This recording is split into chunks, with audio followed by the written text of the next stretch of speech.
अरविंद इतना बड़ा झूठ बोलते हैं, उसका सच मैं आपके सामने लेकर के आया। साथियों, 12 तारीख को तोड़े जाने वाले इस चर्च को लेकर के एक नोटिस उनकी दीवार पर चिपकाया गया था रात के अंधेरे। दिल्ली का नोटिस है रेवेन्यू डिपार्टमेंट का, यानी कि दिल्ली सरकार के डिपार्टमेंट ने ये ऑर्डर निकाला है जिस पे अरविंद केजरीवाल कह रहे हैं कि ये डीडीए ने कार्रवाई की, उसमें दिल्ली सरकार का कोई सरोकार नहीं। सवाल ये उठता है कि अरविंद केजरीवाल इतनी सफाई से झूठ बोलते हैं।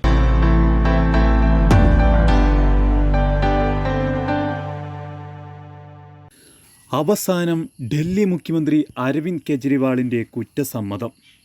ഡൽഹി ഛത്രപൂർ അന്ധേരിയ മോഡിൽ ക്രൈസ്തവ ദേവാലയം തകർത്ത സംഭവത്തിൽ അന്വേഷണം നടത്തി പുനർനിർമ്മാണമടക്കമുള്ള നടപടികൾ സ്വീകരിക്കുമെന്ന് മുഖ്യമന്ത്രി അരവിന്ദ് കെജ്രിവാൾ ഉറപ്പു നൽകി. ഫരീദാബാദ് രൂപത ആർച്ച് ബിഷപ്പ് മാർ കുര്യാക്കോസ് ഭരണിക്കുളങ്ങരയുടെ നേതൃത്വത്തിൽ നടത്തിയ കൂടിക്കാഴ്ചയിലാണ് മുഖ്യമന്ത്രിയുടെ ഉറപ്പ്.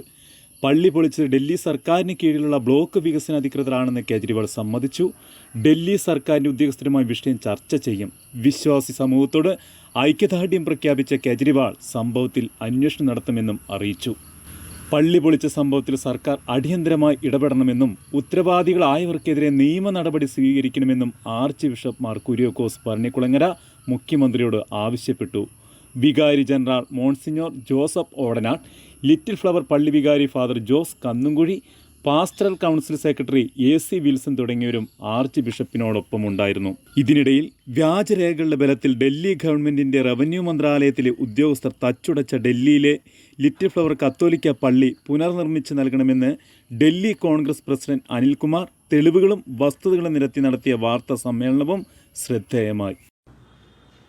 साथियों, एक दिल्ली की एक धार्मिक स्थल को तोड़ने की घटना है जो कि 12 तारीख को एक चर्च को डेमोलिश कर दिया गया है। हालांकि इस चर्च को तोड़ने को लेकर के अरविंद केजरीवाल साहब से जब सवाल पूछा जाता है गोवा की प्रेस वार्ता में, तो वो सीधे तौर पर इसको डीडीए के लिए जिम्मेवार ठहराते हैं। मैं कहना चाहता हूं कि अरविंद का एक बार झूठ फिर जनता के सामने है और आज मैं वो तमाम डॉक्यूमेंट्स आपके बीच प्रस्तुत करूंगा जो कि मुझे चर्च की संस्था के लोगों ने प्रस्तुत किए हैं आज मुलाकात करके।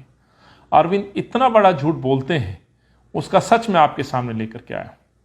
साथियों, 12 तारीख को तोड़े जाने वाले इस चर्च को लेकर के एक नोटिस उनकी दीवार पर चिपकाया गया था रात के अंधेरे में। हालांकि नोटिस पर जो तारीख है वो 7 तारीख है जो मैं दिखाना चाहता हूँ।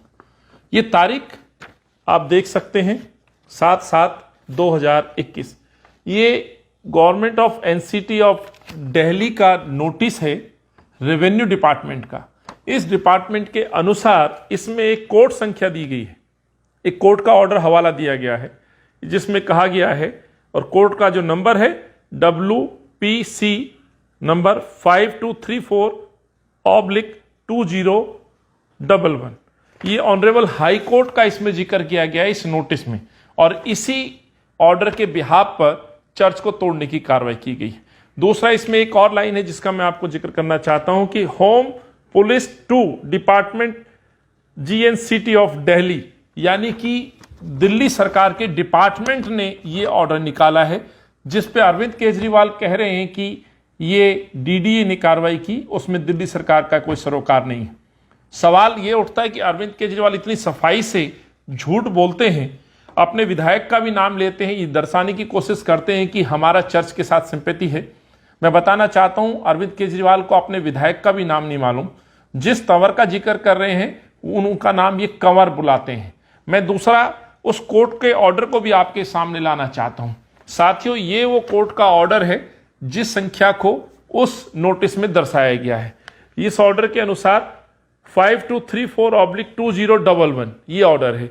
ऑर्डर किसके, झगड़ा किसके बीच में था? Bhimsen and others. ये भी एक धार्मिक समिति को लेकर के कंप्लेंट डाली गई थी, अपील डाली गई थी। ऑर्डर हुआ था, लेकिन ये जो ऑर्डर हुआ था वो रमेश नगर दूसरा एक जगह है, और ऑर्डर की तारीख है 25/8/2015।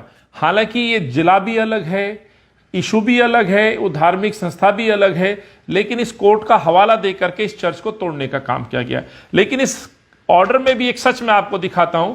ये जो 25/8/2015 का ऑर्डर है, इसी ऑर्डर में अपीलकर्ता ने अपनी अपील वापस ले ली थी। ये उसका दूसरा वो सबूत है, हाई कोर्ट का ही डॉक्यूमेंट है जिसमें पूरी तरह से ही देखेंगे, मैंने मार्क किया है पटिशन ने इसको विड्रॉ कर लिया था, अपनी पटिशन को।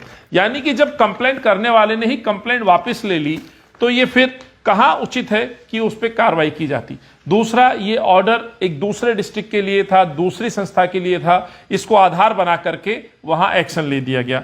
सवाल ये है कि सरकार कहती है कि ये ग्राम सभा की जमीन है, तो मैं अपने तमाम श्रोताओं से, दिल्ली के लोगों से कहना चाहता हूं, माफ कीजिएगा, जो दिल्ली की जमीन पे जो आज कॉलोनियां बनी हुई हैं, ये तमाम वो कॉलोनियां हैं जिनको कांग्रेस ने बचाया है। इन कॉलोनियों के तहत जितने भी धार्मिक स्थल हैं उनके लेकर के एक शिलाजी के समय में एक रिलीजियस कमेटी का भी गठन हुआ था। इस रिलीजियस कमेटी का उद्देश्य यही था कि जब इस तरह के मसले और मुद्दे आएंगे, किसी मंदिर, मस्जिद, गुरुद्वारे को या तो शिफ्ट करना है या कोई कार्रवाई होनी है, तो पहले रिलीजियस कमेटी में इसको चर्चा की जाएगी, इस पर निर्णय लिया जाएगा। अफसोस ये है कि अरविंद केजरीवाल को सब कुछ मालूम होने के बावजूद इतनी जल्दबाजी थी कि इस चर्च को रातों रात तोड़ दिया गया। केवल तोड़ नहीं दिया गया बल्कि उन मूर्तियों को भी खंडित कर दिया गया, जो कि एक आस्था पर चोट है। ये जो मैंने डॉक्यूमेंट दी है, ये अरविंद के उस झूठ को जो मैं आपके सामने दिखा रहा हूं कि गोवा में जाते हैं, सीधे तौर पर इनकार करते हैं कि इस चर्च पर एक्शन उन्होंने नहीं लिया, दिल्ली सरकार ने नहीं तोड़ा। मैं दावे के साथ कहता हूं, यह चर्च दिल्ली सरकार के द्वारा तोड़ा गया है। मुख्यमंत्री के डिपार्टमेंट, सत्येंद्र जैन के डिपार्टमेंट से बाकायदा ऑर्डर किया गया है और वहां का बीडीओ, ब्लॉक डेवलपमेंट ऑफिसर और वहां के डीएम की देखरेख में पूरी कार्रवाई करते हुए उसको धराशायी कर दिया गया। आज पूरा चर्च जमीन पर मिला दिया गया है।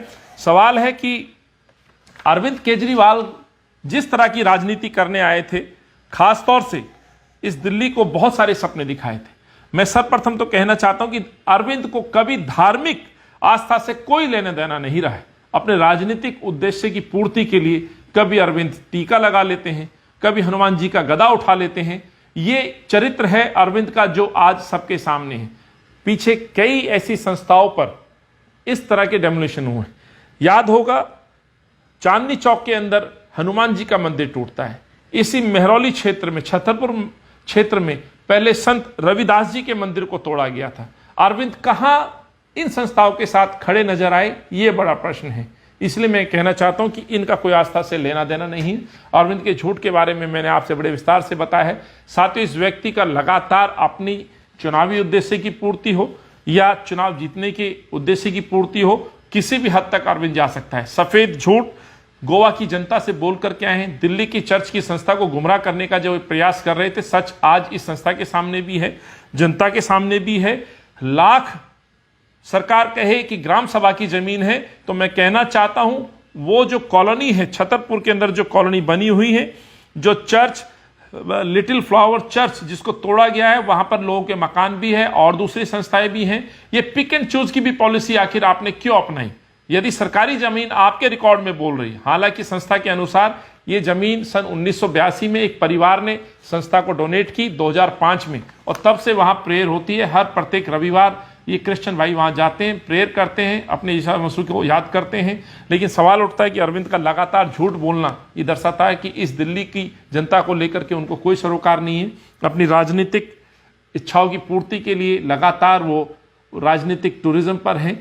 लेकिन मैं एक मांग जरूर करना चाहता हूं संस्था की तरफ से भी और कांग्रेस परिवार की भी तरफ से कि इस चर्च को तुरंत अरविंद केजरीवाल और सरकार को बनाना चाहिए, जिससे दिल्ली का सौहार्द बना रहे। और जो रिलीजियस कमेटी है, जिस उद्देश्य से इस रिलीजियस कमेटी का गठन हुआ था, मैं समझता हूं वो इस तरह के सारे मामले वहां जाने चाहिए और जो कानून, जो व्यवस्थाएं देता है, उसको मानते हुए सभी को राहत देनी चाहिए। लेकिन अरविंद के इस झूठ के साथ मैं ये कहना हूं कि ये चर्च वापस बनना चाहिए, बल्कि सरकार को बना के देना चाहिए, क्योंकि ये सरकार की गलती थी। सरकार के कर्मचारियों के द्वारा की गई रात के अंधेरे में कार्रवाई थी और उसका नुकसान दिल्ली के लोगों को भुगतना पड़ रहा है। इस नुकसान की वजह से लोगों के दिलों में हो सकता है कहीं ना कहीं इस तरह की भावना, जो अल्पसंख्यक वर्ग है, उनको ठेस पहुंचाने की भी कोशिश सरकार की है, अरविंद केजरीवाल की। धन्यवाद। जय हिंद।